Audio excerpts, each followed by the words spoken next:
저희를 사랑하시는 거룩하신 하나님 아버지 감사드립니다. 이 땅에서의 삶이 하나님과 아무런 관련이 없는 삶을 살아간 시간이 얼마입니까? 그 오랜 시간 동안 주께서 참아주시고 저희가 주께 돌아올 수 있도록 주께서 기다려 주셨습니다. 이제 주의 보혈로서 구원받은 주의 자녀들, 주의 뜻대로 주의 기뻐하시는 삶을 살 수 있도록 저희의 생각과 마음과 뜻을 주관하여 주시옵소서. 저희 가운데 어두운 그림자가 있다면 주의 말씀 앞에 나와 씻김을 받을 수 있도록 저희 삶 또한 주관하여 주시기를 원합니다. 저희 가운데 육신의 공고함과 영의 공고함에 계신 많은 형제자매님들 계십니다. 그분들 또한 주의 말씀 가운데에서 자신을 바라보지 아니하고 주를 바라봄으로 말미암아 매어 사는 삶이 아닌 영광의 삶을 살 수 있도록 도와주시옵소서. 오늘이라는 시간이 그냥 흘러 지나가지 아니하도록 있는 시간에 주의 삶을 위해서 살아갈 수 있도록 그 말씀과 시간 허락하여 주시옵소서. 이 시간 함께 교제하는 이 시간 주님께서 저희들과 함께 해주심을 믿으며 저희를 주에서 구원하신 거룩하신 예수님의 이름으로 감사하며 기도드렸습니다. 아멘. 성경 잠언 17장입니다.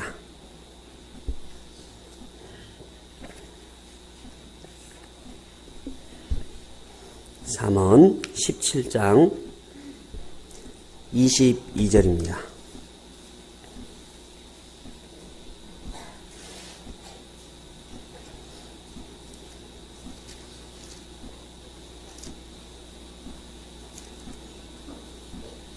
구약성경 930페이지 잠언 17장 22절입니다.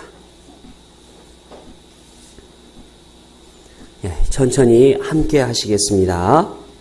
마음의 즐거움은 양약이라도 심령의 근심은 뼈로 마르게 하느니라. 만나뵈서 반갑습니다.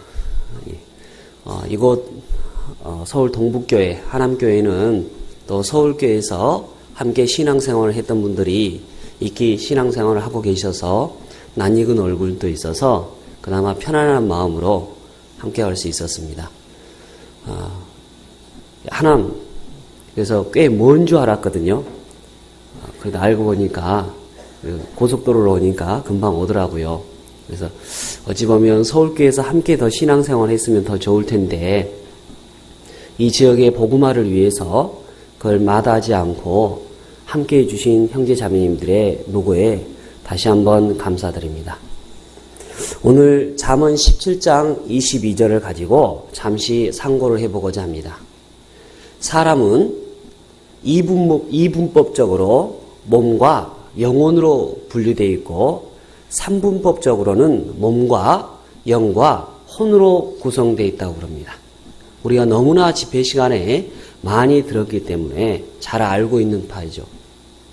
그런데 우리가 이 세상에 살아가는 데 있어서는 육의 고통만이 고통은 아닐 것이다. 사람에게 있어서 영혼은 더 중요한 의미를 갖는다라고 우리는 경험적으로 그것을 알 수 있습니다. 그리고 또한 전도 집회 때 그것을 수없이 되뇌이기도 하죠.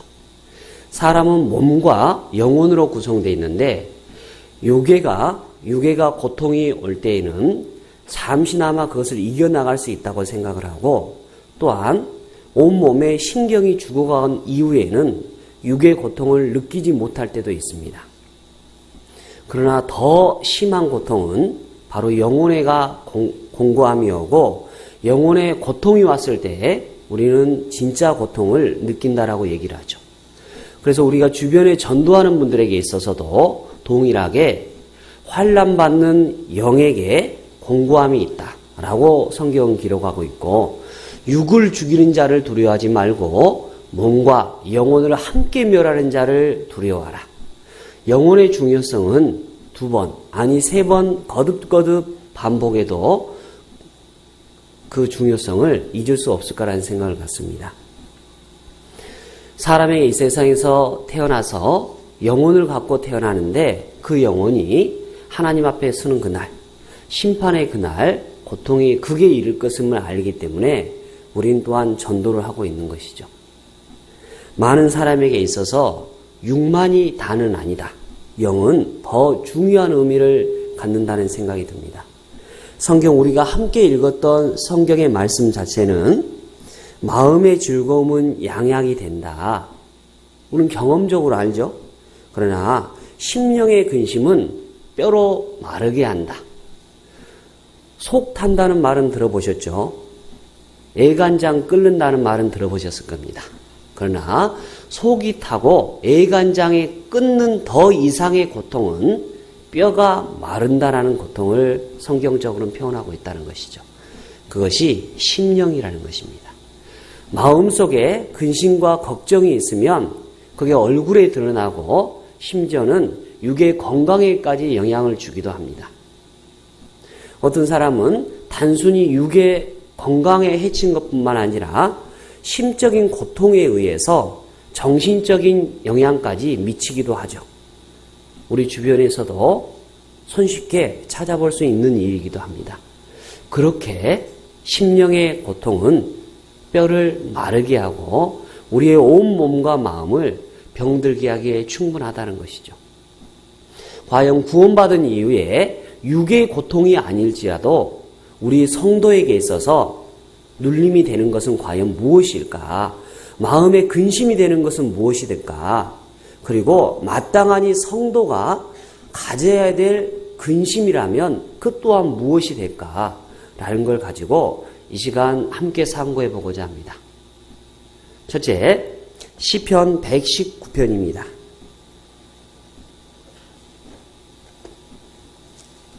시편 119편입니다.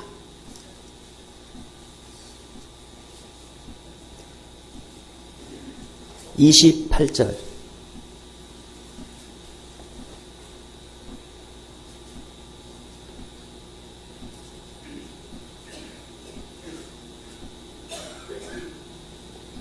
(119편) 28절입니다. 나의 영혼이 눌림을 인하여 녹사오니 주의 말씀대로 나를 세우소서. 나의 영혼이 눌림을 인하여 녹사오니. 그렇습니다. 성도에게는 눌림이 되는 것은 그 영혼이라고 성경은 얘기를 하고 있습니다. 구원받은 이후에 영혼의 눌림이 있어 보셨습니까? 육의 눌림은 육신의 질병으로 인해서 눌릴 수는 있을 것입니다. 그러나 성도에게 있어서 진정한 아픔이라는 것은 육보다 영혼일 것이라는 겁니다. 구원받기 전에도 우리는 영혼의 눌림을 경험해 보셨을 것입니다. 물론 가족의 아픔과 육신의 질병과 나에게 오는 여러 환난과 공고 속에서 영혼의 눌림도 경험하셨을 것입니다. 그러나 그게 다는 아니라는 것이죠. 우린 전도집회의 말씀을 들으면서 5일차 말씀을 들으면서 죄에 대해서 또한 불법에 대해서 심판에 대해서 우리 각자는 눌려본 경험을 가지고 있습니다. 시편의 기자들은 늘 이처럼 죄 때문에 고뇌하는 시편의 내용들을 수없이 봐왔던 것이죠. 다윗이 그 대표적인 사람이죠. 하다못해 자기가 죄 때문에 얼마나 눌렸으면 자기가 모태에서부터 태어나기 전부터 죄로 가득 찬 사람이었다라고 시편 기자는 고백할 정도죠. 자신의 죄가 머리털보다 많다라고 할 정도로 죄는 우리를 억누르게 하고 고통스럽게 하는 것이죠. 죄 자체가 고통을 주는 건 아닐 것입니다. 죄의 결과가 어떠한 줄 알기 때문에 다윗은 두려워했던 것이 틀림없죠. 그렇게 죄에 대해서 눌려 살 때 우리에게 빛과 같은 존재가 있었으니 그는 빛 자체이신 예수 그리스도였습니다. 성경 사도행전 함께 보시겠습니다. 사도행전 10장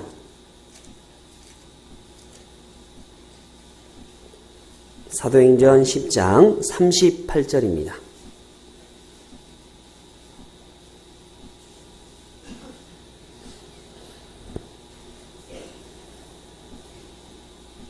사도행전 10장 38절입니다. 함께 하시겠습니다.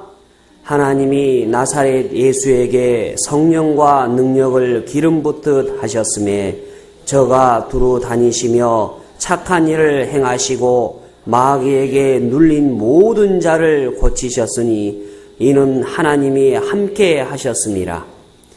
예수님께서 행하신 그 일이 있는데 바로 성경에 기록된 것처럼 착한 일을 하셨다.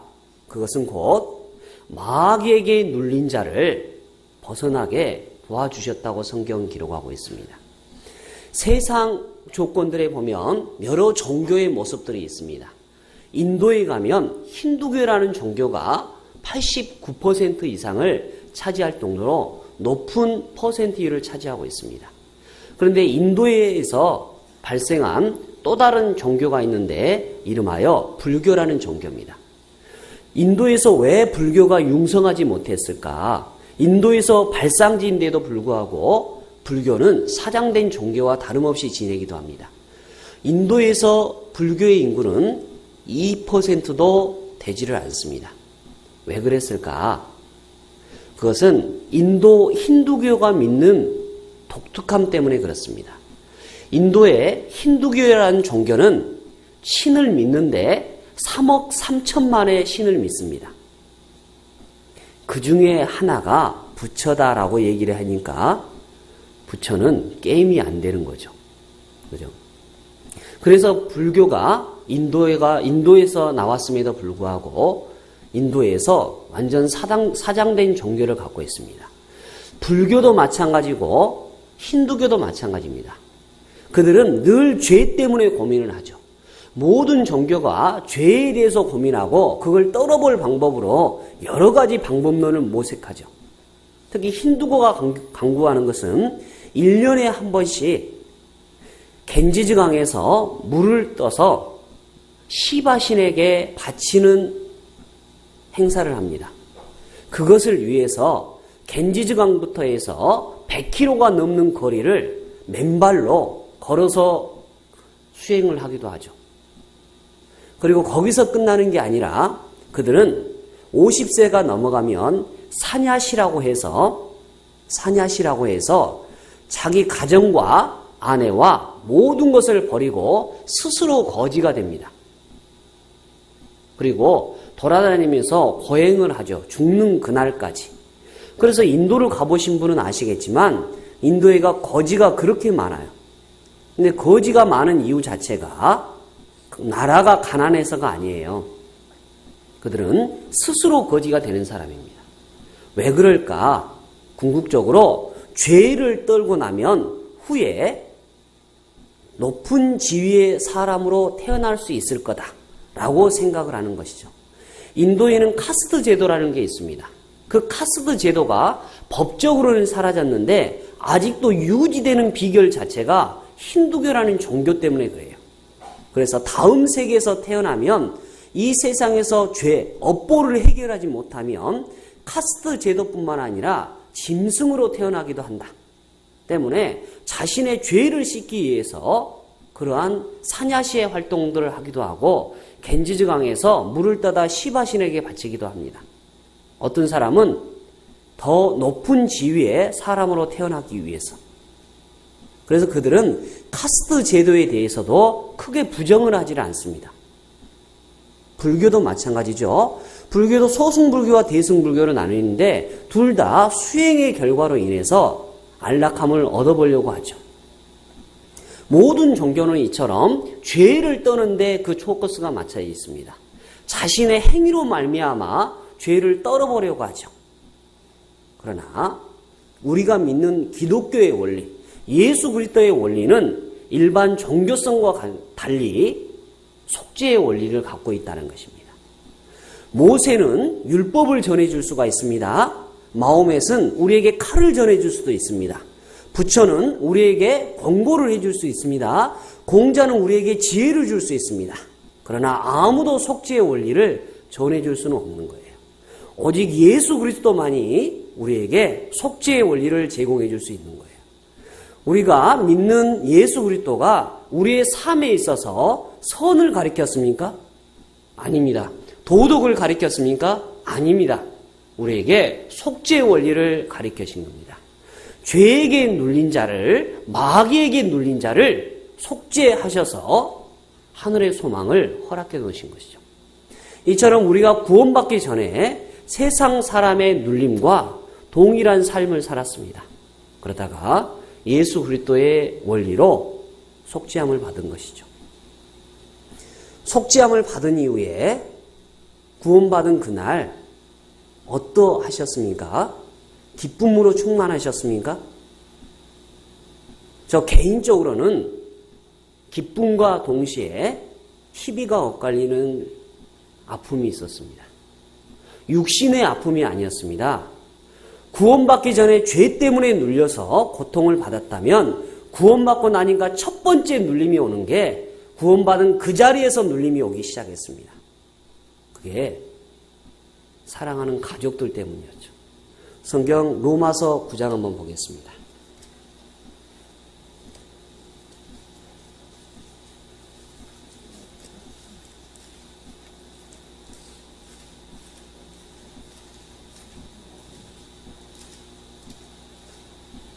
로마서 9장 1절로 3절입니다.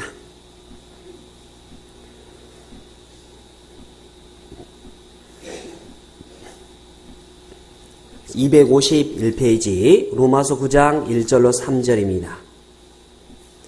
내가 그리스도 안에서 참말을 하고 거짓말을 아니하노라.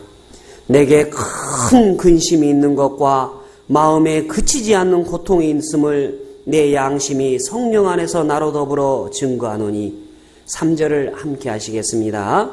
나의 형제 곧 고륙의 친척을 위하여 내 자신이 저주를 받아 그리스도에게서 끊어질지라도 원하는 바로라. 사도 바울이 예수 그리스도를 핍박하는 데는 회방자요, 포획자요, 핍박자였다라고 디모데전서 1장은 스스로 증거를 하고 있습니다.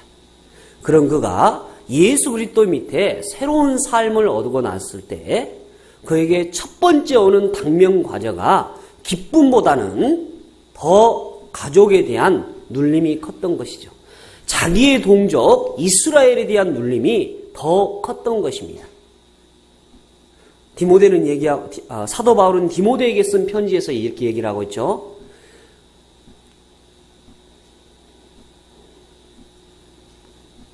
누구든지 자기 친족, 가족을 돌아보지 않는 자는 불신자보다 더 악하다라고 얘기를 하죠.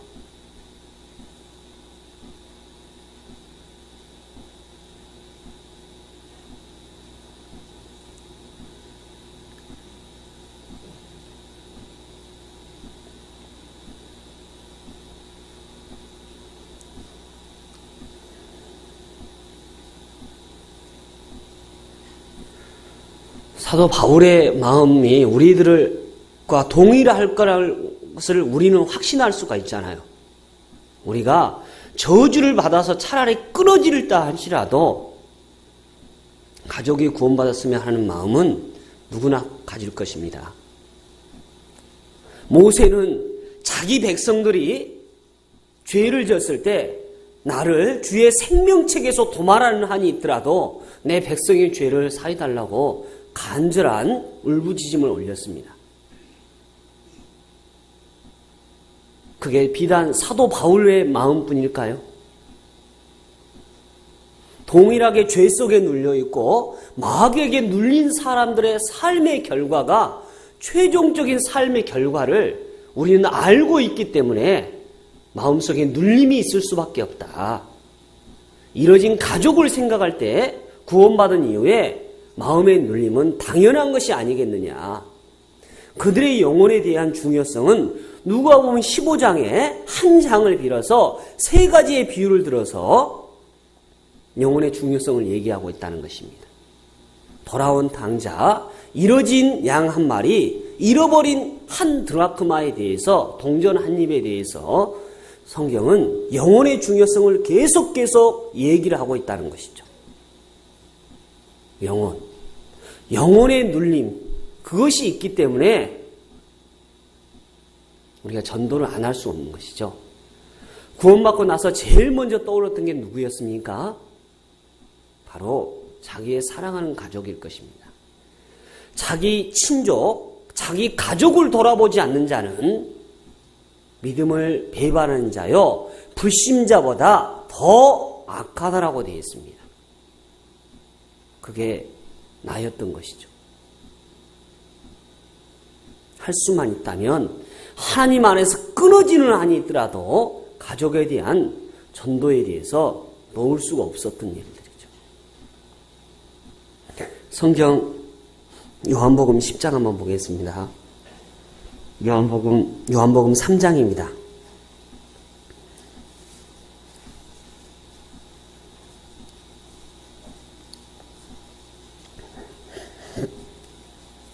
요한복음 3장 18절입니다.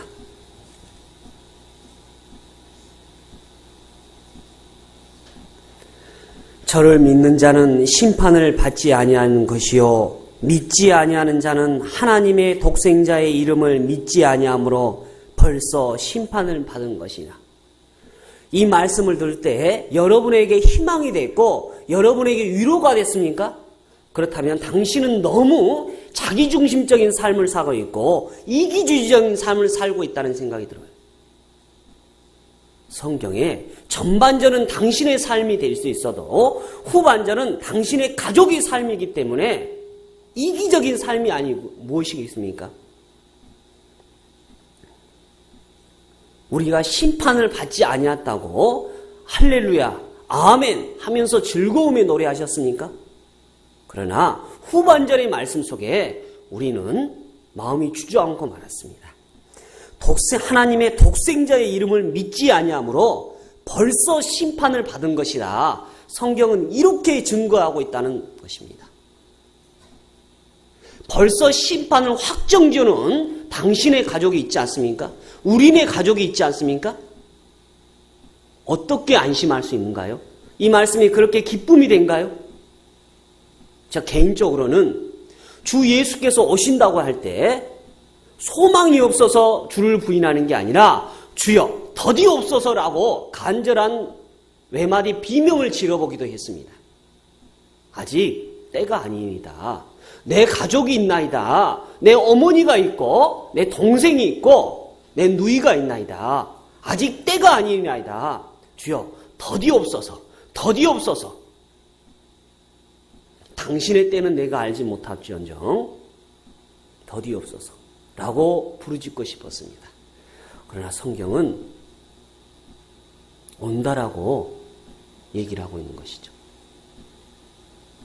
많은 사람들이 가족에게 있어 나름대로는 해봤습니다. 나름대로 해봤다고 그랬죠. 상대적인 비교를 통해서 해봤습니다.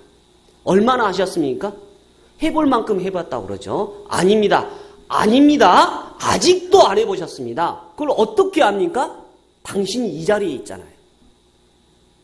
이 자리에 있다는 것은 아직 안 해보셨어요. 아니, 해보지도 않았어요. 흉내도 안 내보셨습니다. 우리는 우리가 가진 걸 가지고 어느 정도 해봤다라고 얘기를 하죠. 내가 가진 물질 몇 푼을 던져보고 내가 가진 열심과 성의를 가지고 던져보기도 하죠. 그리고 나서 해봤다고 얘기를 하죠. 아닙니다. 당신은 아무것도 안 해보셨습니다. 진정입니다. 그것이. 요나를 아십니까? 왜 대풍이 일어났습니까? 궁극적으로 자신이 할 일을 하지 않았기 때문에 대풍이 일어났습니다. 세상이 왜 말세로 향해 가고 있습니까? 세상이 악하기 때문입니까? 천만의 말씀입니다. 성도가 잠잠하고 입을 다물고 있기 때문에 세상은 대풍을 일어나고 있고 말세를 향해서 치닫고 있는 것입니다. 그게 당신의 삶과 연관이 있다면 당신은 달라져야 되는 거예요. 우리의 삶은 달라져야 된다는 겁니다. 요나처럼 그 대풍이 일어나는 곳에 자기의 소유물 몇 개를 던져보고 잠잠해지기를 바랐습니까? 하지 마십시오. 요나는 자신을 던져졌을 때 바다는 잠잠해졌습니다. 당신이 이 자리에 있다는 것은 당신 자신을 던지지 않는 것입니다. 모순의 삶 속에서 살아가고 있는 거예요. 성경에 많은 선진들이 있습니다. 다니엘은 풀무불에 들어갔습니다. 다니엘만 풀무불에 들어가는 신앙이 있나요? 다니엘만 풀무불에 던져졌나요? 요나만 바다에 던져졌나요? 아닙니다. 사도 바울만 동족의 위험과 강의 위험에 노출됐나요? 아닙니다. 당신은 충분히 할 수 있습니다. 우리의 삶이 던져지고 파사졌을 때 그때 우리 가족은 주께로 돌아올 수 있는 것입니다.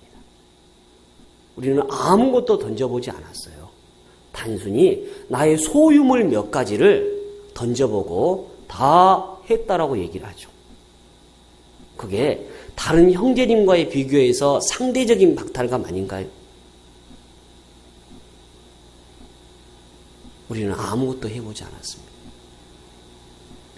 그것이 우리를 더더욱 가슴 아프게 하는 것이죠.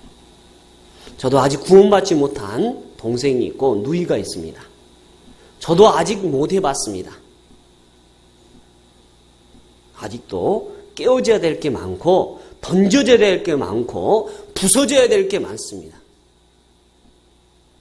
그게 나라면 더더욱 그러하죠. 상대적인 박탈감 속에서 우리는 다른 사람과 비교 속에서 나는 해봤다라고 얘기를 하죠. 아닙니다. 아무것도 안 해봤습니다. 성경 마태복음 9장 한번 보겠습니다.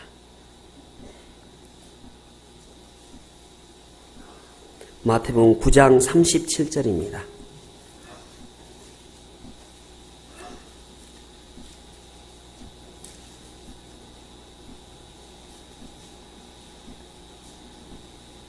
신약 14페이지입니다.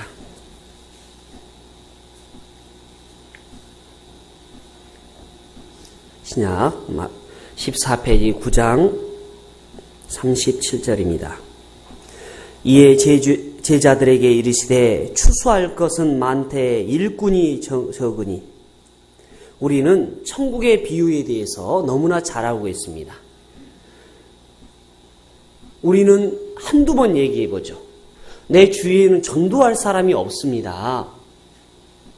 내가 윗집도 전도했고 아랫집도 전도했고 친구들도 전도해보고 이제 전도할 사람이 없습니다. 할 만큼 해봤습니다. 라고 얘기를 하셨죠. 그런데 예수님의 답변은 안 그렇다는 것이요. 추수할 것은 많대라고 얘기를 하고 계십니다. 그렇다면 묻고 싶습니다. 예수님의 답변이 잘못됐습니까? 예수님이 어리석은 사람인가요? 예수님은 왜 아직도 추수할 것이 많다라고 얘기를 한가요? 마지막 때를 살아가는 성도에게 있어서 추수할 것은 아직도 널려 있습니다. 시간이 없습니다. 때가 차면 추수할 수가 없습니다. 어둠이 오면 추수를 못합니다. 겨울이 오면 추수를 못합니다. 그때는 분명히 오는 거고 때는 정해져 있습니다. 그리고 추수할 곡식은 아직도 많다는 거예요. 우리는 스스로 위안을 삼죠. 내가 할 만큼 해봤다고. 근데 성경은 자꾸 얘기하는 게 추수할 것이 적다. 축수할 것이 적다라고 얘기를 하고 있다는 거예요. 성경 로마서 10장 함께 보시겠습니다. 로마서 10장 13절.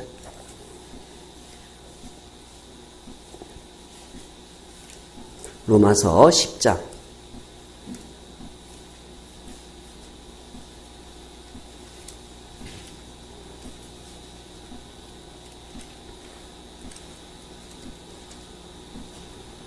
13절로 15절까지 말씀을 제가 읽어보도록 하겠습니다. 253페이지. 누구든지 주의 이름을 부르는 자는 구원을 얻으리라. 그런즉 저희가 믿지 아니하는 이를 어찌 부르리요? 듣지도 못하는 이를 어찌 믿으리요? 전파하는 자가 없이 어찌 들으리요? 보내심을 받지 아니하였으면 어찌 전파하리요? 이 말씀을 어떻게 받으셨습니까? 그렇다. 13절의 말씀만 여러분의 삶이 되진 않았습니까? 누구든지 주의 이름을 부른 자는 구원을 얻으리라 라는 말씀 속에서 위로를 삼으셨습니까? 성경을 곡해하고 계십니다. 성경을 오해하고 계십니다. 이 말씀을 거꾸로 한번 풀어볼까요? 구원을 받기 위해서는 주의 이름 앞에 구원을 받기 위해서는 주의 이름을 불러야만 되죠. 구원을 받기 위해서는. 그런데 14절에 얘기를 하죠. 믿지 아니하는데 어떻게 부르느냐? 부르기 위해서는 믿어야 된다는 거죠. 듣지 못하는 일을 어찌 믿으리요? 믿기 위해서는 들어야 된다는 것이죠. 전파하는 자가 없이 어찌 들으리요? 듣기 위해서는 전파하는 자가 있어야 된다는 거죠. 15절에 보내심을 받지 아니하였으면 어찌 전파하리요? 전파하기 위해서는 보내줘야 된다는 것입니다. 결론적으로 구원을 받기 위해서는 보내줘야 되는 거예요. 그런데 누가 보냈습니까? 누구를 보내고 계십니까? 우리는 상황에 따라서 굉장히 이기적인 생각들을 하죠. 내가 누구를 보낼 거라는 이사야에 기록된 하나님의 지류에 이사야는 주여 내가 여기 있다라고 얘기를 했습니다. 그런데 상황에 불리하면 그렇죠. 주여 쟤를 보내소서. 안 그런가요?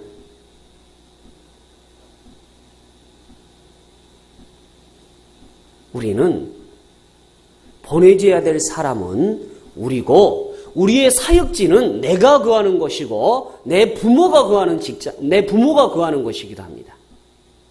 우리의 삶이 구하는 그곳이 나의 사역지입니다. 주께서는 나를 보낸 게 아니라 여러분을 보내신 겁니다. 전도자를 통해서 보내신 게 아니라 우리 각자를 주의 일꾼으로 사용하신다고 얘기를 하고 있습니다. 복음은 주께서 내게 맡기신 거라고 그랬습니다. 잘 들어보십시오. 맡긴 거라고 그랬습니다. 부탁한 것이라고 그랬습니다. 맡긴 거면 언젠간 다시 찾겠다는 거예요. 언젠간 다시 찾겠다. 주 예수께서 강림하는 그날 다시 찾을 겁니다. 군대에서 수문장 교대식이라는 걸 보셨을 거예요. 위치교대 하면 위치를 완전히 두 사람이 바뀝니다.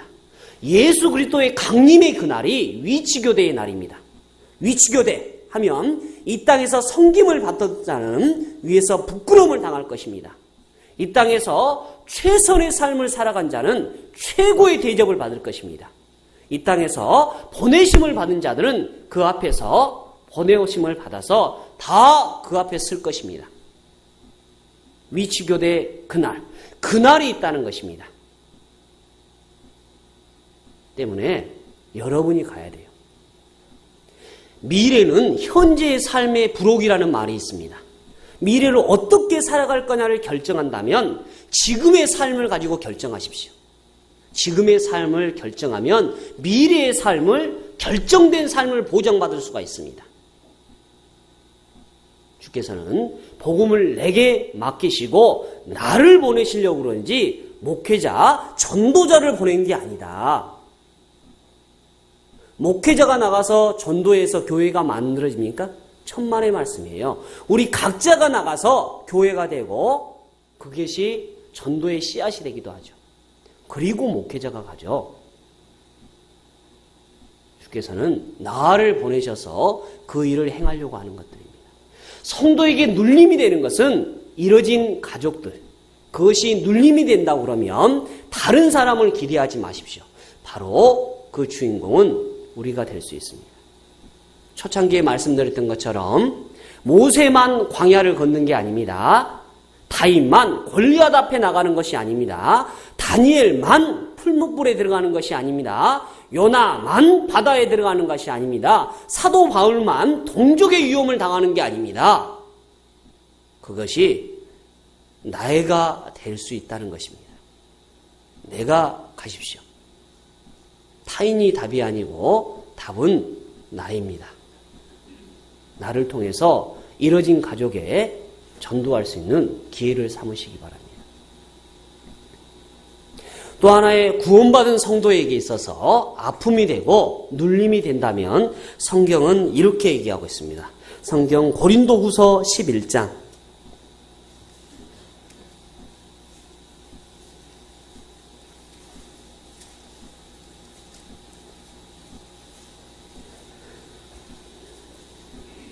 27절로 28절입니다.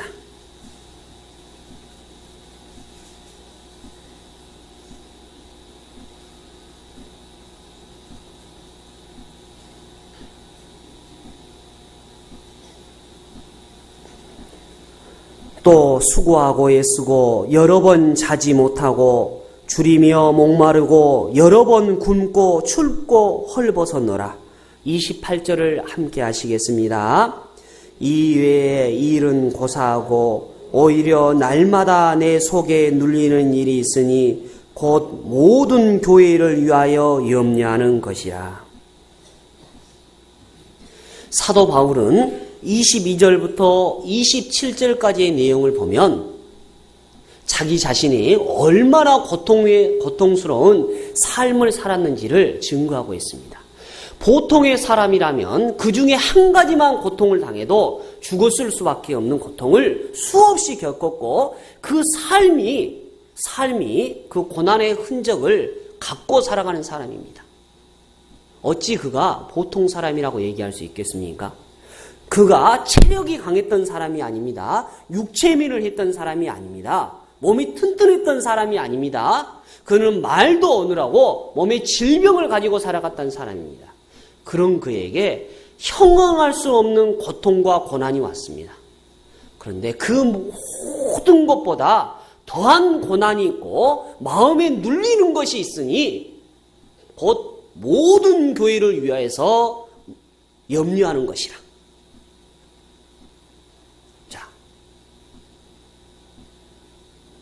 신앙에 성장한 사람은 자기중심적인 삶을 살지 않습니다. 교회에 오면 교회가 나를 알아주지 않는다고 불평한 사람들도 있습니다.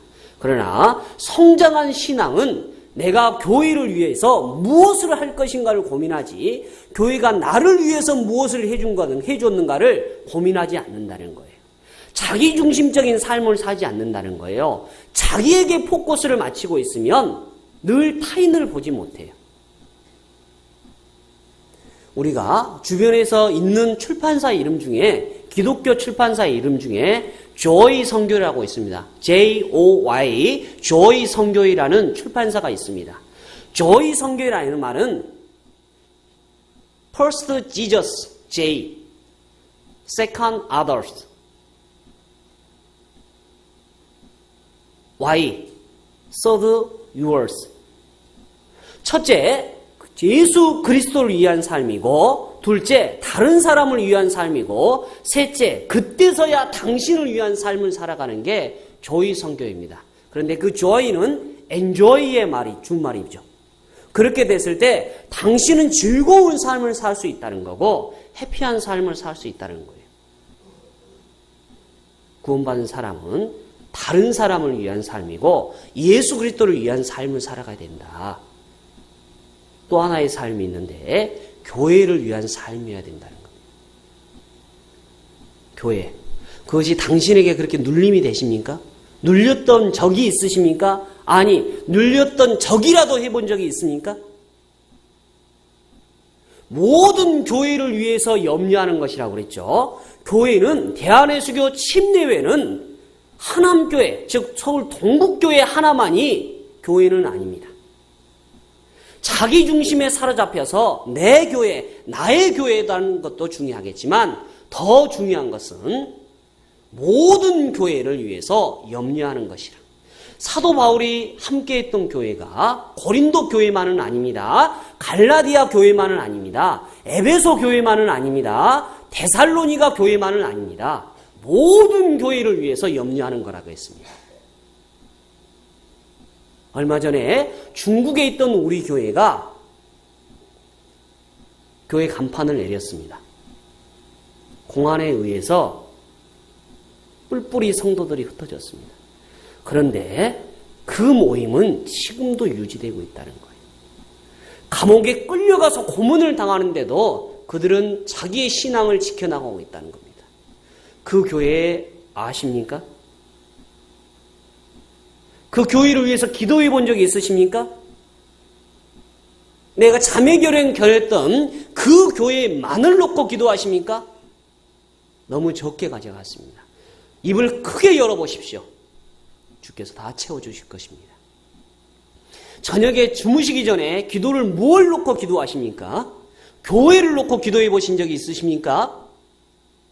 이 자기 중심적인 기도에서 교회 중심적인 기도로 기도를 해보십시오. 기도는 내 생각과 나의 필요를 주께 알리는 것이 아니라 하나님의 생각과 하나님의 생각에 내 생각을 맞춰 나가는 것이 기도입니다. 하나님이 갖고 계시는 큰 사고, 교회를 위해서 걱정하는 그 기도를 한번 가져보십시오.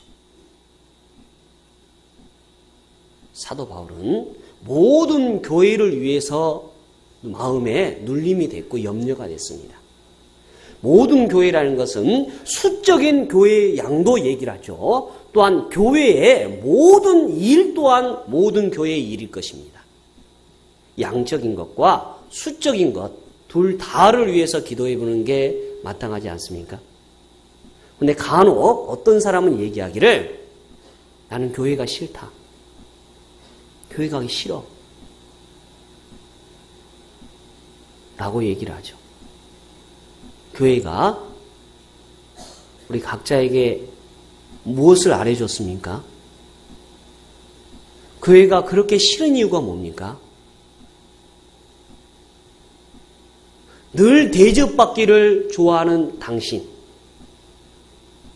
주님 앞에 가면 얻을 게 아무것도 없을 것입니다. 성도를 위해서 뭘 해줘 보셨습니까?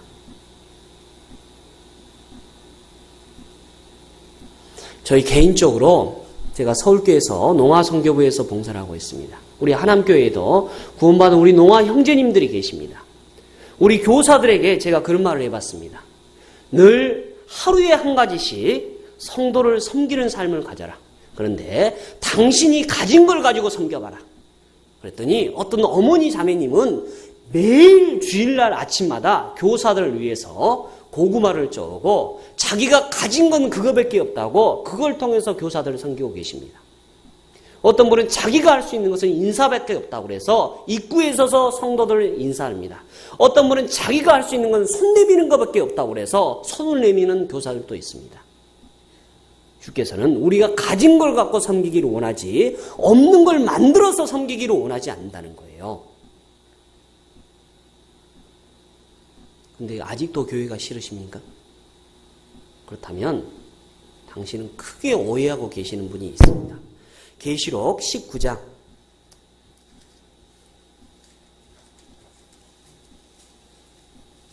7절입니다.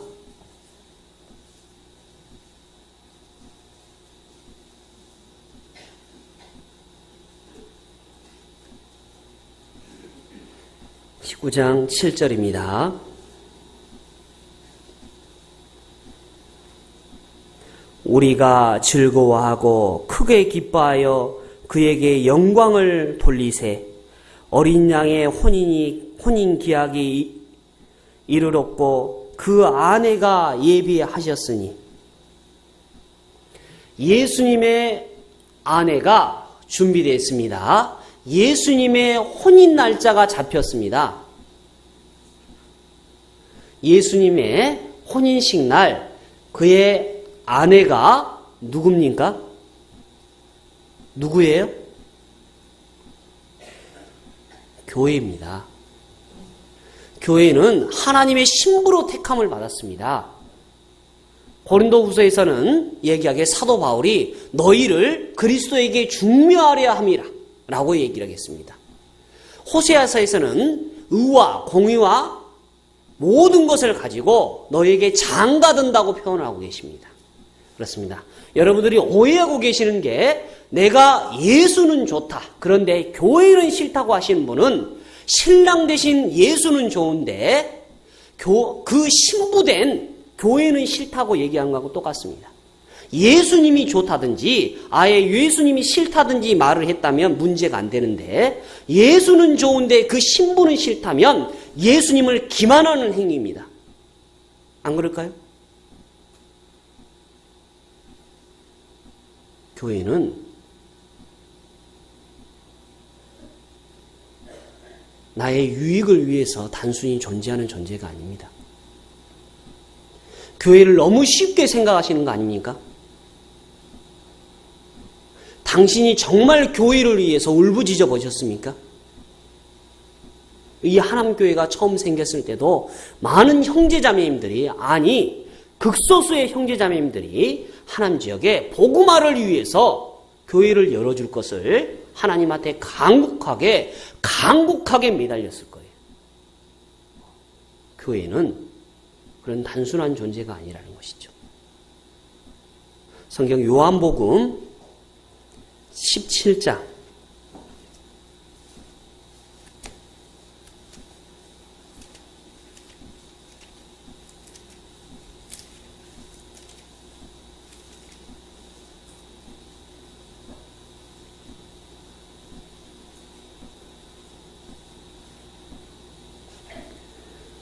17장 20절로 22절입니다. 요한복음 17장 20절로 22절입니다.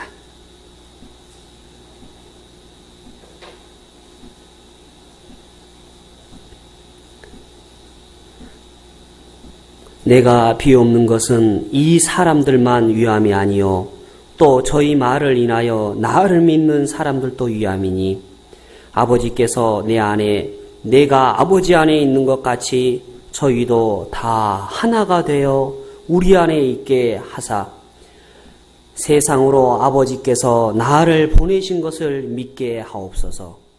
내게 주신 영광을 내가 저희에게 주었사오니 이는 우리가 하나가 된 것 같이 저희도 하나가 되게 하려 함이니이다. 예수님께서는 겟세마네 동산에서 죽기 하루 전날 밤에 간곡하게 기도를 올렸습니다. 그런데 그게 자신을 위한 기도가 아니라는 거죠. 하나님, 나 죽기 싫어요. 나 어떻게 하면 피해보도록 해보세요. 그리고 제가 남겨놓은 애들이 있잖아요. 걔는 어떻게 하라고 그럽니까? 이거 다 피하게 해주세요. 그리고 남겨놓은 재산, 이런 걸 고민한 게 아니라는 거예요. 개인적인 유익을 위한 기도가 아니라는 거예요. 여러분의 삶 중에서 주의 마지막 임재의 날이 하루 앞에 남겨졌다면 어떤 기도를 드리시겠습니까? 자녀들한테 무엇을 당부하시겠습니까? 재산을 당부하시겠습니까? 어떤 걸 당부하시겠습니까? 뒷산에 있는 땅이 있지 큰애가 갖고 앞산의 땅은 작은애가 갖고 끝이라고 마감하는가요? 아닙니다. 예수님의 기도가 우리에게 본이 되는 것은 우리도 그러한 삶을 살기를 원하기 때문입니다. 예수님은 교회가 온전히 하나 되는 것을 염려하셨습니다. 온전히 하나 되기를 간절히 기도하셨다는 것이죠. 둘이 아닌 하나, 그게 교회이기를 원했던 것이죠. 그걸 위해서 무려 요한복음 17장 전체를 빌어서 하나가 되게 해달라고 거듭 강조하고 있다는 것이죠. 예수님이 하나 되기를 원했고 하나님 자신의 피로 사신 교회라고 되어 있습니다. 교회는 그런 존재라는 거예요. 하나님의 피 한 방울이면 천지를 창조하고도 남습니다. 예수님의 피 한 방울이면 세상을 리모델링하고도 남아요. 예수님의 피 한 방울이면 세상 모든 사람들을 속하고도 남아요. 그런데 그 예수가 자신의 피로 말미암아 사신 교회라고 에베소서는 얘기를 하고 있거든요. 그런데도 교회가 싫습니까? 내 마음속에 정말 교회를 위해서 눌려봤나요? 그것이 우리에게 교훈이 될 수밖에 없다는 거예요. 성경 느헤미야 1장 2장 보겠습니다. 느헤미야 2장.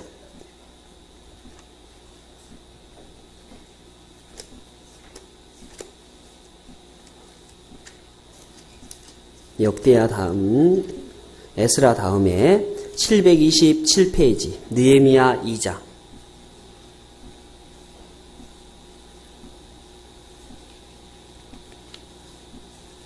(2장 1절입니다)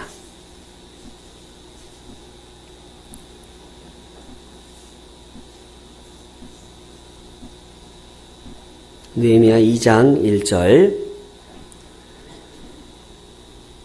아닥삭스 왕 20년 니산월에 왕의 앞에 술이 있기로 내가 들어 왕에게 드렸는데 이전에는 내가 왕의 앞에서 수색이 없었더니 왕이 내게 이르시되 내가 병이 없거늘 어찌하여 얼굴이 수색이 있느냐 이는 필연 내 마음에 근심이 있음이로다. 그때 내가 크게 두려워하여 3절을 함께 하시겠습니다. 왕께 대답하되 왕은 만세수를 하옵소서. 나의 열조의 묘실 있는 성읍이 이제까지 황무하고 성문이 소화되었사오니 내가 어찌 얼굴에 수색이 없사오리까. 그렇습니다. 자신의 고향 예루살렘에 성전이 회파되고 성문은 간데온데 없는 소식을 들었습니다. 그는 잠을 이룰 수 없었습니다. 그는 술맛통 관원장이기 때문에 왕의 총애를 한 몸에 맡고 있고 자신의 일락의 삶을 위해서는 얼마든지 평안한 삶을 살 수 있는 사람입니다. 그런데 마음에 큰 고통이 따른 거예요. 한 번도 왕 앞에 수색이 없었는데 자기의 사는 고향에 있는 하나님의 성전이 회파됐다는 소식을 듣고 처음 얼굴에 수색이 있어 봤어요. 다만 비단 느헤미야만이 수심이 있었을까요? 그와 함께한 사람들은 다 수심이 있었을 것입니다. 자기의 위치가 포로의 신분이든 자기의 위치 자체가 감옥에 있든지 간에 그건 전혀 문제가 되지 않는다는 것이죠. 단순히 교회를 위해서 염려하고 고통하는 것은, 아파하는 것은 자기가 가난하거나 자기가 회외에 있거나 자기 위치가 어디 있든지 간에 그건 전혀 문제가 안 된다는 것이죠. 내가 병실에 있습니까? 그래도 기도할 수 있지 않습니까? 느헤미야는 사라진 교회를 위해서, 사라진 주의 성전을 위해서 얼굴에 수색을 갖고 죽음을 무릅쓰고 왕 앞에 얼굴에 수색이 있는 이유를 말할 수밖에 없었어요. 교회를 위해서 수색을 가져본 적이 있습니까? 진정입니까?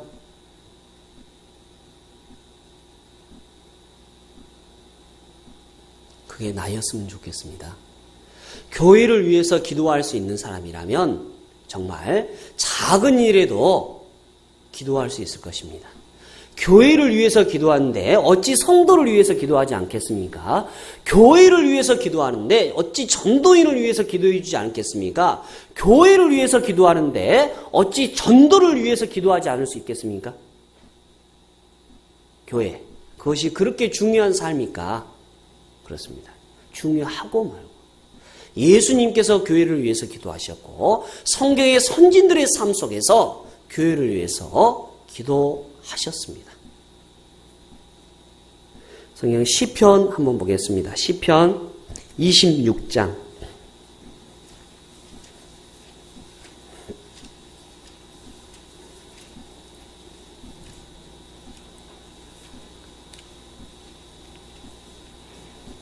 시편 26장 8절입니다.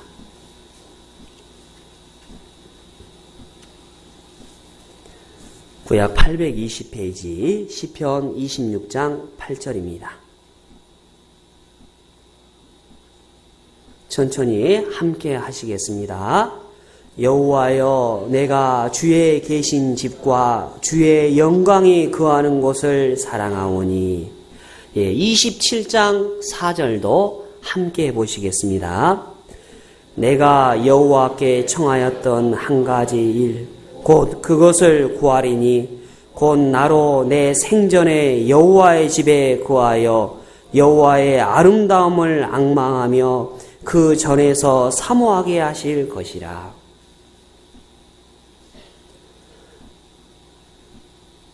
가장 아름다운 기도가 아닌가 싶어요. 그리고 가장 근본적인 것을 구한 자가 아닌가 싶습니다. 우리는 조건 때문에 결혼하는 사람들이 많이 봤습니다. 그리고 그 조건이 사라지면 그를 버리는 경우도 우리 주변에서 쉽게 볼 수 있죠. 그러나 다윗은 조건이 아니라 그 사람 자체를 구하는 모습을 보일 수 있죠. 다윗은 시냇가에 있는 사슴이 시냇물을 강급하는 것처럼 하나님 자신을 강급했었죠. 그렇습니다. 다윗은 주의 영광, 주 자신을 사랑했고 주의 영광을 구하는 모습이 있죠. 그리고 소망이 있는데 그의 살아생전의 소망이 온전히 여호와의 집에 거하여 여호와의 아름다움을 앙망하며, 여러분의 집에는 여러분이 사랑하는 분이 계십니까? 그렇습니다. 집에는 나의 사랑하는 아내가 있고 자식이 있고 가족이 있습니다. 여호와의 집에는 내가 사랑하는 그가 계십니다. 여호와 하나님. 그가 너무너무 아름답기 때문에 그 아름다움을 기리고 평생 그곳에서 살고 싶어하는 다윗의 마음이 드러나 있지 않습니까? 교회가 그러지 않습니까? 과연 교회 안에 하나님의 모습을 앙망해서 매일매일 일이 끝나면 교회에 오기를 주저하지 않는 성도들도 있습니다. 너 매일 교회를 가서 뭐하니? 교회 가면 밥이 나오니 떡이 나오니? 라고 하는 주변의 핀자 소리도 듣지만 교회 가기를 그쳐하지 아니하는 주의 청년들의 모습 속에서 교회를 얼마나 사랑하는가를 알 수 있습니다. 여기에 제2의 다윗이 되어보지 않겠습니까? 아니 제3의 다윗이 되어보지 않겠습니까? 여호와의 아름다움을 앙망해 보시지 않겠습니까? 그런 주의 자녀들이 됐으면 좋겠습니다. 내 마음속에 교회를 눌려하고 교회를 그리워하고 교회를 앙망해하는 주의 자녀가 되어보십시오. 구원받은 성도가 마땅히 눌려해도 충분합니다. 괜찮습니다. 성도에게 있어서 눌림이라는 것은 처음에 말씀드렸던 이뤄진 가족과 교회에 대해서 눌림만은 아닐 것입니다. 실제로 성도에게 고난, 육신의 고난 또한 눌림이 될 수도 있을 것입니다.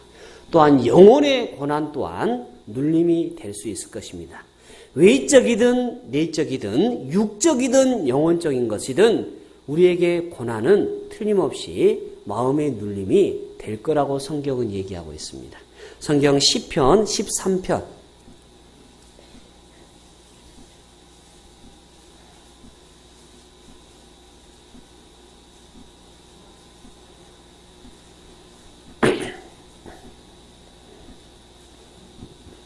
시편 13편 1절로 2절입니다. 여호와여 어느 때까지니까 나를 영영히 잊으시나이까? 주의 얼굴을 나에게서 언제까지 숨기시겠나이까? 내가 나의 영혼에 경영하고 종일토록 마음에 근심하기를 어느 때까지 하오며 내 원수가 나를 쳐서 자긍하기를 어느 때까지 하리이까? 여호와 내 하나님이여 나를 생각하사 응답하시고 나의 눈을 밝히소서. 두렵건대 내가 사망의 잠을 잘까 두려워하며. 다윗은 얘기하고 있습니다. 어느 때까지 영영히 잊으셨나이까? 언제까지 숨기시겠나이까? 그렇습니다. 다윗은 심적인 고통과 육적인 고통에 억눌려서 하나님을 부르짖고 있습니다. 2절에 있는 말씀은 하나님을 믿지 못해서가 아니라 하나님을 불신해서가 아니라 하나님의 개입하심과 하나님의 섭리하심이 함께하기를 원하는 거예요. 불신에서 나온 말이 아니라는 거죠. 우리가 육신의 고난과 육의 고난은, 영의 고난은 충분히 하나님을 부르짖게 하기에 충분하다는 생각이 듭니다. 우리의 고난, 그 고난이라는 것 속에서 하나님을 부르짖죠. 마음의 눌림이라는 것은 이루 말할 수 없을 거예요. 성도에게 있어서 영혼의 고난이라는 것은 필히 따를 수밖에 없는 것이죠. 세상 사람들만이 겪는 고난은 아닐 것입니다. 성경 욥기 35장에 읽어보면 권세 잡은 자가 나를 눌림으로 말미암아, 나를 핍박함으로 말미암아 내가 하나님께 부르진다고 욥기 35장은 얘기를 하고 있습니다. 육신의 핍박도 핍박이고 영혼의 핍박도 핍박일 것입니다. 그런데 우리가 고난에 대한 올바른 이해가 필요할 걸로 보여집니다. 성경 베드로 전서 2장 19절입니다. 379페이지 성경 베드로전서 2장 19절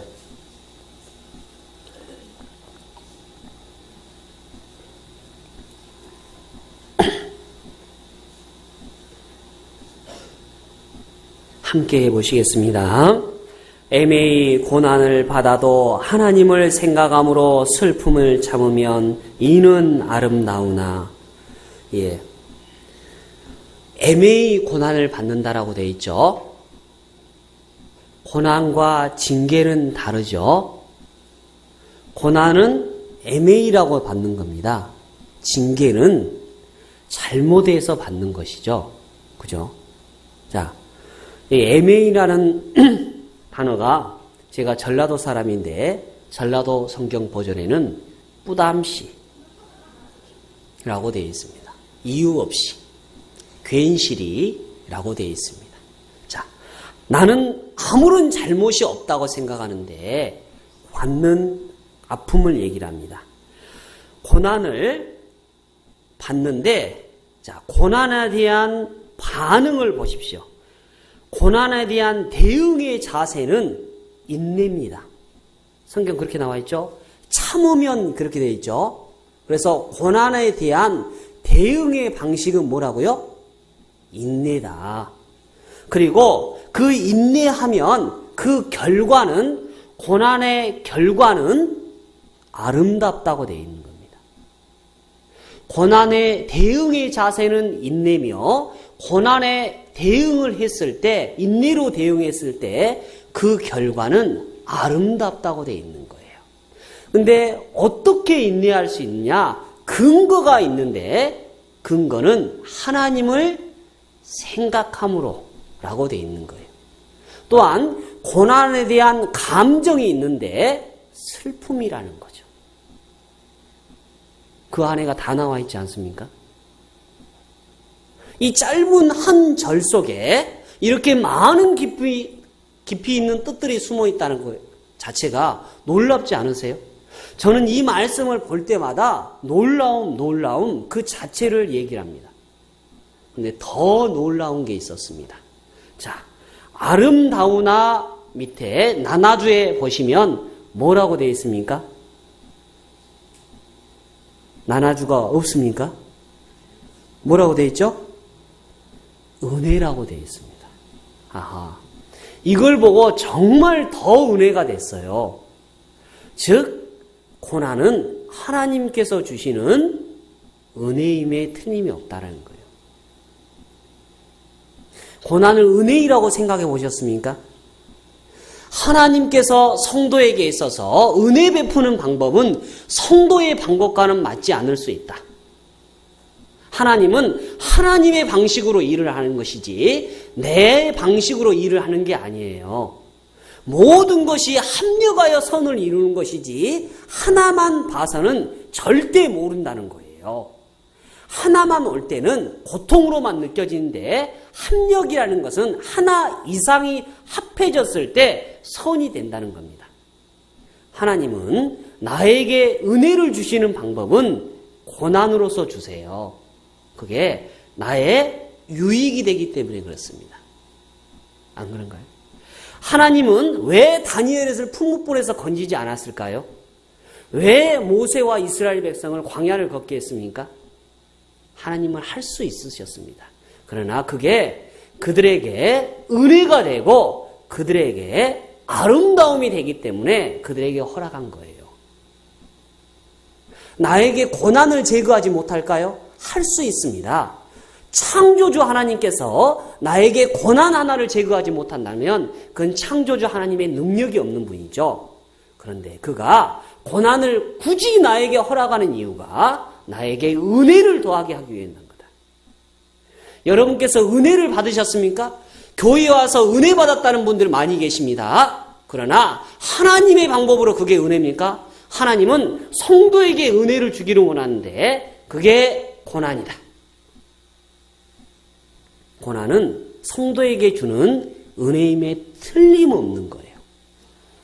어떤 자료를 보니까 어떤 사람이 하나님을 만나기 위해서 하늘나라에다가 면회 신청을 했습니다. 하나님 면회 신청을. 그랬는데 어렵사리 면회 허락이 떨어졌어요. 하나님께서 보내준 열차를 타고 하늘나라에 갔습니다. 그리고 경비 아저씨한테 물었어요. 저 하나님 좀 만나야겠는데요. 그랬더니 하나님은 못 만나고 그 밑에 주관하는 신을 만나봐라 라고 해서 뭐 그러죠. 그랬더니 이제 물었습니다. 그러면 고난을 주관하는 신은 어디 있습니까? 그랬더니 말을 안 하고 찍찍찍찍 주소를 써주더만 가지고 가라는 거예요. 그래서 주소 번지수 찾아서 내비게이션 찍어서 찾아갔습니다. 그랬더니 어떤 수염을 기른 할아버지가 구멍 속에다가 구멍 주변에다가 이름을 써놓고 공을 굴리기 시작했습니다. 그런데 그 공을 보니까 고난이라고 써져 있는 거예요. 물었습니다. 할아버님 뭘 보내고 계시나요? 네, 세상 사람들에게 고난을 주고 있지. 아, 그러시군요. 그래서 분이구나 라고 알고 다시 경비 아저씨한테 와가지고 이번에는 은혜를 주관하는 신이 누구냐고 물었습니다. 또 불친절한 경비 아저씨가 찍찍찍찍 써서 종이 하나를 주었습니다. 보니까 주소지가 똑같아요. 그래서 또 찾아갔습니다. 다시 내비게이션을 가동해서. 그랬더니 할아버지한테 물었어요. 보니까 계속 그 고난만 굴리고 있는 거예요. 아니, 틀림없이 은혜를 주관하는 신을 가르쳐줬는데 이곳에 또 다른 신이 있냐고. 그랬더니 없다라고 얘기를 하시는 거예요. 그러면 은혜는 왜 안 주시냐고. 왜 저 사람한테 저렇게 맨날 고난을 주냐고. 그랬더니 할아버지께서 갑자기 역정을 이으면서 내끼노 잘 봐라. 그러면 공을 가져오셔서 공의 껍질을 벗기기 시작했습니다. 그 안에는 찬란한 은혜가 숨어 있었습니다. 근데 할아버지의 말씀이 우리에게 더 가슴이 와닿게 했어요. 사람들은 참 이상해. 나는 은혜를 준다고 고난으로 포장해서 주는데 속의 것은 열어보려고 생각도 안 해. 참 이상하지? 그러니 내가 줄 수가 있어야지. 은혜를 많이 받으려야 되는 고난을 큰 놈을 줬거든? 그랬더니 아예 겁먹고 지레 겁먹고 떨어져 버리대. 우리가 그러지 않나요? 우리의 삶에 있어서 내가 감당하기 어려운 고난이 온 적은 없습니까? 내 삶을 뿌리채 흔들리는 만큼 아픔이 온 적은 없습니까? 그렇습니다. 그것을 인내해 보십시오. 슬픔으로 감정을 가지고 하나님을 생각함으로 인내해 보십시오. 그러면 그 고난은 아름다움이 될 거고 우리의 은혜가 될 것입니다. 고난은 성도에게 주는 유일한 은혜다. 그러나 이방인에게는 거꾸로 바꿔놓죠. 겉모습은 은혜로 바꿔놓고 속은 고난으로 돼 있죠. 그게 입에는 다나 속에 들어가면 쓰게 만들어놨습니다. 그게 이방인이 받는 은혜와 성도가 받는 고난의 차이점이라는 거죠. 그래도 은혜만 받기를 원하십니까? 겉포장이 되어 있는 멜라민으로 겉포장되어 있는 은혜 받기를 원하십니까? 차라리 포장은 얇은 고난으로 포장되어 있는 은혜를 받아가는 게 우리의 삶에 유익하지 않을까요? 고난은 성도에게 주는 하나님의 방식으로 주는 은혜임이 틀림없다. 저는 이 말씀을 읽으면서 정말 제 삶에 너무너무 은혜가 됐어요. 다른 모든 고난에 대한 말씀, 내가 고난으로 인해서 주의 율례를 배웠다고 하는 시편의 기자보다 어찌 보면 베드로가 기록한 이 말씀이 내 삶이 될 수도 있겠다라는 생각을 가졌어요. 그리고 내 삶이 힘들어지고 어려울 때마다 주여 나한테 얼마나 큰 놈을 주시려고, 큰 놈 안 주셔도 좋으니까 적당하니 적은 놈 주세요 라고 핀잔 섞인 기도도 해본 적이 있습니다. 고난은 우리의 삶의 은혜이다. 은혜임을 자각하십시오. 또한 많은 사람들이 징계 또한 힘든 것이라고 생각하고 고난받는 것은 좋아라고 하는데 징계는 굉장히 싫어하죠. 그래서 교회에 와서 간증을 하면 뭐라고 그럽니까? 자매님, 징계 아닌가 돌아보세요. 자기는 고난받았다고 내동 간증해놨더니 다른 자매님이 어머 징계받았대. 징계받아서 저렇게 됐대. 라고 얘기를 하죠. 근데 징계 또한 은혜이다. 자, 욥기 한번 보겠습니다. 성경 욥기 5장.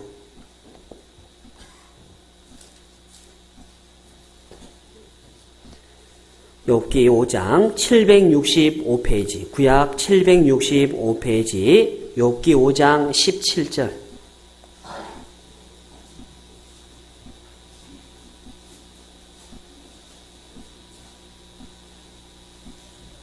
(5장 17절) 함께 해보시겠습니다. 볼지어다 하나님께 징계받는 자에게는 복이 있나니 그런즉 너는 전능자의 경책을 없이 여기지 말지니라. 징계가 뭐라고요? 복 받았대요. 징계는 복이에요. 근데 많은 사람들 자체는 삶에 있어서 고난만 즐거움이라고 생각하고 상급과 연결되어 있다고 생각하죠. 그러나 징계 또한 우리에게 주시는 복이다라고 얘기를 하고 계십니다. 징계하지 않는 아들이 어디 있겠느냐. 틀림없이 내가 잘못했다면 징계를 받은 걸 봐서 하나님의 아들이 틀림없잖아요. 내가 살아있다는 증거 아닙니까? 죄송하지만 문둥병자는 육신의 고통을 느끼지 못합니다. 그러나 징계로 인해서 아픔을 느낀다는 것은 당신은 살아있다는 증거예요. 때문에 즐거워하십시오. 당신은 복받은 게 틀림없습니다. 저주받는 자는 육신의 감각이 없는 자입니다. 문둥병자들이죠. 우리는 살아있습니다. 육신의 감각이 있고 통증이 있고 그게 내 방식대로 오는 복과 은혜가 아닐지어도 감사하십시오. 우리가 구원받고 났을 때는 처음에 감사가 있었지만 우리의 삶을 살아가는 동안에 점차적으로 감사라는 것은 삶의 일부가 되어버렸지 전체가 되어지는 않았습니다. 이제 고난에도 감사해 보시고 징계에도 감사해 보십시오. 광야를 걸었을 때 감사할 수 있다면 우리의 삶 전체에서는 더욱 감사하지 않을까요? 시편의 감사의 장, 시편 136편을 읽어보면 1절부터 27절까지가 매 절마다 여호와께 감사하라, 여호와께 감사하라고 되어 있습니다. 근데 중간에 읽어보면 광야를 걷게 하신 여호와께 감사하라고 되어 있습니다. 왜 그럴까요? 광야를 걷는 삶에 있어서도 감사한다면 그보다 더 악한 상황은 없으니까, 더 나빠진 상황은 없기 때문에 좋아질 상황밖에 없거든요. 악한 상황, 더 나빠진 상황에서도 감사할 수 있다면 우리는 모든 삶에 있어서 감사할 수 있다. 은혜임에 자각해라. 복임에 자각해라. 때문에 고난받았을 때 단지 짧은 삶에 눌릴 수는 있다. 그러나 슬퍼할 수는 있지만 우리의 마음은 늘 은혜임을 자각하는 게 좋을 것 같다는 생각이 듭니다. 어느 목사님의 설교 시간에 제가 그 예화를 잊어먹지 않거든요. 어떤 분이 집을 짓고 나서 그 집을 옆에다가 마구간을 하나 지었습니다. 그리고 큰 돈을 들여서 말을 한 마리 키웠습니다. 근데 이 말이 애지중지했는데 나가버렸어요. 탈령을 했습니다. 그래서 마을 사람들이 위로차 왔습니다. 어떻게 해요? 그 비싼 돈 주고 샀는데. 그러면서 돌아서서 쌤통이다 라고 얘기를 했죠. 근데 이 사람이 가면서 하는, 뒤에 가는 사람의 뒤통수에 대고 하는 말이 두고 봐야 알죠. 그런데 아니나 다를까 시간이 지나니까 다른 말을 한 마리 끌고 들어온 거예요. 발전기가 돼서 다른 말을 찾으러 갔던 거예요. 아이고, 이를 어째요? 축하드립니다. 벌써 말이 한 마리 늘었네요. 두고 봐야 알죠. 독생자 아들이, 외아들이 그 말을 타고 놀다가 떨어져서 다리가 부러져 버렸어요. 아이고, 이를 어째요? 가슴 아파서. 두고 봐야 알죠. 전쟁이 났는데 모든 동네의 남자가 다 끌려갔는데 아들은 다리가 부러져서 안 끌려갔답니다. 그죠? 상황 자체는 우리에게 힘들 수가 있습니다. 고난이 올 수도 있죠. 징계로 올 수도 있습니다. 그러나 두고 봐야 알죠. 결론적으로는 주님 앞에 서는 그날 그게 모든 것이 총체적으로 평가될 것입니다. 그게 나를 위한 주의 은혜였다는 것을 시간이 지나고 나서야 알죠. 그래서 성도에게 있어서 눌림이 되는 고통이 오더라도 그것에 대한 너무 자책하지 말라, 아파하지 말라. 감정적으로는 슬퍼할 수 있지만 내 마음속에 은혜임을 자각해라. 또한 이제 네 번째로 우리에게 마음이 눌리는 것은 로마서 12장입니다.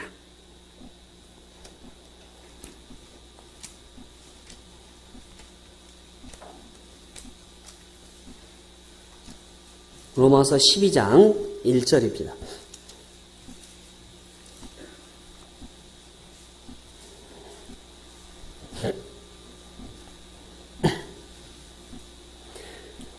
(256페이지) 로마서 12장 1절입니다. 그러므로 형제들아 내가 하나님의 모든 자비하심으로 너희를 권하노니 너희 몸을 하나님의 기뻐하시곤 거룩한 산 제사로 드리라. 이는 너희의 드릴 영적 예배니라. 그렇습니다. 구원받은 이후에 마음에 눌림이 된다면 내가 하나님 앞에 산 제사로 드려지지 못할 때 눌림이 되어야 될 것입니다.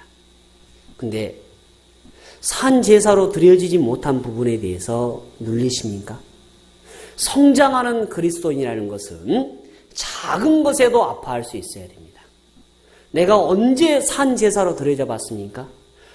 혹 찬송 중에 당신께 드릴 것은 사모하는 이 마음뿐 이 생명도 달라시면 십자가에 놓겠으니 그렇습니다. 당신께 드릴 것은 사모하는 이 마음뿐 아닙니다. 마음만 드려질 게 아니라 당신 자신을 올려보십시오. 당신 자신을 산 제사로 드려보십시오. 리빙스턴이라는 사람은 모든 교회가 해외 선교에 대한 헌금을 할 때 드릴 것이 없어서 지나가는 바구니 위에 자기 자신이 앉았습니다.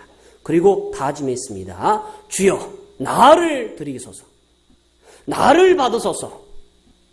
많은 사람이 설마 저 꼬마가 라고 얘기했지만 리빙스턴은 아프리카 선교사가 돼서 리빙스턴은 아프리카에 복음을 넣기 시작했습니다.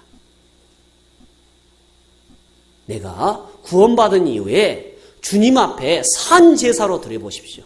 주께 기뻐하신 것이 무엇인지 시험하여 보고 주의 기뻐하심에 내가 한번 나아보십시오.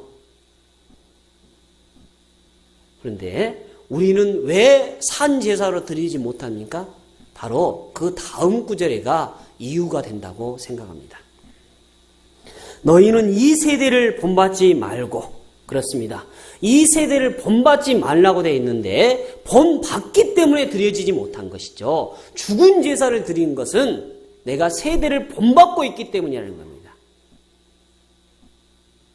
세상은 나를 가만두지 않습니다.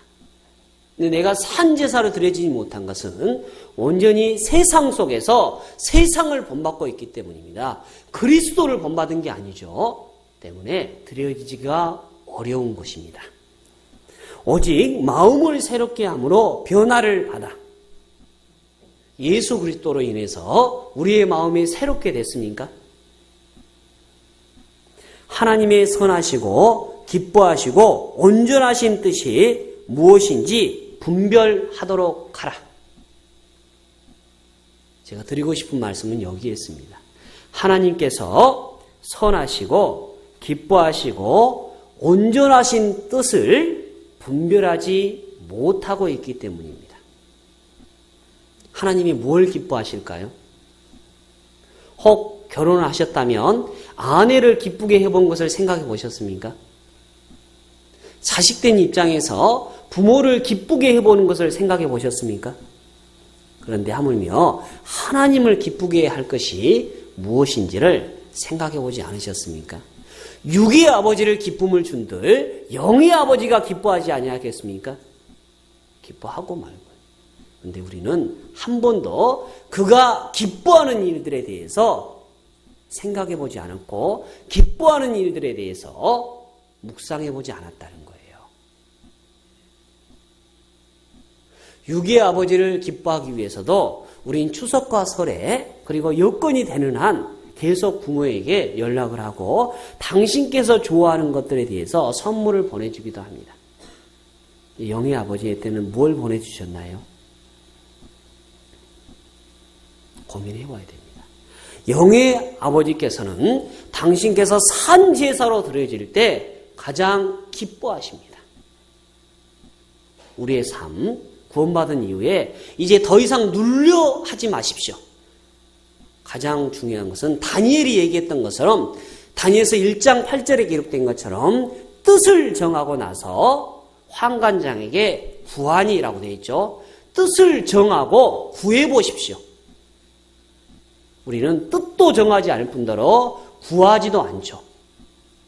하나님의 선한 손이 그를 도우심에 라고 다니엘서는 기록하고 있습니다. 산 제사로 드려지기를 결심을 하고 하나님 앞에 구해 보십시오. 하나님께서는 그를 기뻐하시고 우리의 삶에 넉넉히 허락해 주실 거예요. 그래, 내 아들아, 어서 오너라. 내가 가장 기뻐하고 선하고 온전한 것이 바로 너 자신이었음을 이제서 발견했느냐? 하나님께서는 영혼에게 관심을 갖고 계십니다. 하나님께서 이루어진 영혼의 행위를 위해서만 성경이 기록됐습니까? 그렇다면 성경은 반토막짜리 성경입니다. 성경은 구원받은 사람의 삶을 위해서도 기록된 책임에 틀림이 없습니다. 그렇다면 이루어진 사람에게만 영혼의 관심이 있는 거 아니다. 하나님은 구원받은 성도에게도 관심을 갖고 계신다. 그게 온전히 드려지는 그날까지 그는 관심을 끊지 않으실 것입니다. 하나님 앞에 드려보십시오. 제가 몇 가지 당부의 말씀을 드렸습니다. 사람이 구원받은 이후에 하나님 앞에 눌림과 구원받기 전의 눌림에 대해서 몇 가지 말씀을 드렸습니다. 구원받기 전에는 죄와 마귀에 대한 눌림 때문에 마음을 아파했다가 구원받은 이후에는 이뤄진 가족에 대한 눌림, 전도에 대한 눌림, 그리고 하나님 앞에 고난받음으로 말미암아 징계받음으로 말미암아 눌림이 있고 또한 산제사로 드려지지 못한 눌림이 있다고 말씀을 드렸습니다. 그런데 이 모든 눌림이 없기를 바라지 마세요. 당신은 없는 그날 하나님 앞에 가게 되어 있습니다. 왜? 이 땅에서 할 일이 없기 때문에. 왜 이 땅에서 당신의 삶을 지금까지 유지하고 계십니까? 당신에게 눌림이 남아있기 때문에 그 눌림을 온전히 푸는 그날까지 하나님은 우리의 생명을 지키시고 보호하실 것입니다. 성경 고린도후서 7장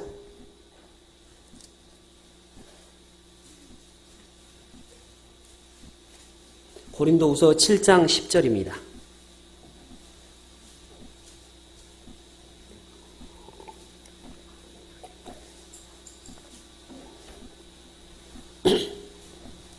고린도후서 7장 10절입니다. 293페이지입니다. 함께 해보시겠습니다. 하나님의 뜻대로 구하는 근심은 후회할 것이 없는 구원에 이르게 하는 회개를 이루는 것이요 세상 근심은 사망을 이루는 것이라. 하나님의 뜻대로 하는 근심이 있는데 그게 우리가 구원받기 전에 죄의 눌림에 대해서 근심했던 거죠. 돌아가셔서 근심 걱정 안 해보셨습니까? 그렇기 때문에 당신이 구원받을 수 있었습니다. 성경은 분명히 얘기합니다. 하나님의 뜻대로 하는 근심은 구원에 이르게 한다. 맞습니다. 우리는 경험을 통해서 그것을 취득했고 얻었고 지금 가지고 있는 사람들입니다. 또한 생활에 있어서도 하나님의 뜻대로 하는 근심들이 있는데 그게 전도에 관한 것들이고 교회에 관한 것들이고 고난에 같은 것들이고 신앙인으로서 제대로 살지 못하는 것에 대한 눌림이어야 된다. 그것들이 우리의 영적 구원을 이루어낼 뿐가 아니라 육과 생활의 구원을 이루어내는데 도움이 될 것이다. 근데 이게 없기를 바라지 마라. 분명히 생활의 구원을 이루어 나가는데 육의 구원을 이루어 나가는데 당신의 삶에 커다란 도움의 역할을 할 것입니다. 없기를 바라지 마세요. 고난이 없으면 당신은 타락에 있기 때문에 전도하지 않으면 녹이 슬기 때문에 고난받지 않으면 당신은 뒤처져 있을 거기 때문에 산 제사로 들으십시오. 주께서는 우리에게 지금도 그걸 허락하고 계십니다. 오늘 제가 말씀드렸던 부분들 자체가 제 삶 속에서 일부가 됐으면 좋겠다는 말씀에서 저와 우리 모두의 삶이 됐으면 좋겠습니다. 제가 그렇게 살지 못하고 있기 때문에 그게 제 마음을 누르고 있기 때문에 이걸 없애달라고 주께 기도하는 자보다 오히려 남아있으면서 그 뜻을 주의 뜻대로 풀어나가달라고 해달라는 기도가 더 마땅하지 않을까요? 주의 자녀라면 그렇게 한번 해보시기 바랍니다. 기도하고 마치겠습니다. 저희를 사랑하시는 거룩하신 주님 감사합니다. 주의 뜻 가운데 근심하고 고민하는 저희들 주께서 어루만져 주시고 주님이 오시는 그날까지 그 근심하고 마음 아파하는 것을 놓지 아니하도록 주께서 도와주시옵소서. 저희는 아무런 일도 행할 수 없는 연약한 존재입니다. 주의 공급하시는 힘으로 말미암아 이 일을 행할 수 있도록 주께서 도와주시옵소서. 주의 선하시고 자비하신 손길 가운데에서 보살핌을 받고 양육되기를 원합니다. 오늘이라는 시간이 무의미하게 지나가지 않도록 저희의 마음의 눌림으로 말미암아 그 시간을 귀히 보낼 수 있도록 도와주시옵소서. 오늘 저희에게 맡겨진 수많은 영혼들에게 있어서 주의 복음으로 나아갈 수 있도록 도와주시기를 원합니다. 저희를 사랑해 주시고 천국의 소망을 허락해 주시는 고마우신 예수님의 이름으로 기도드렸습니다. 아멘.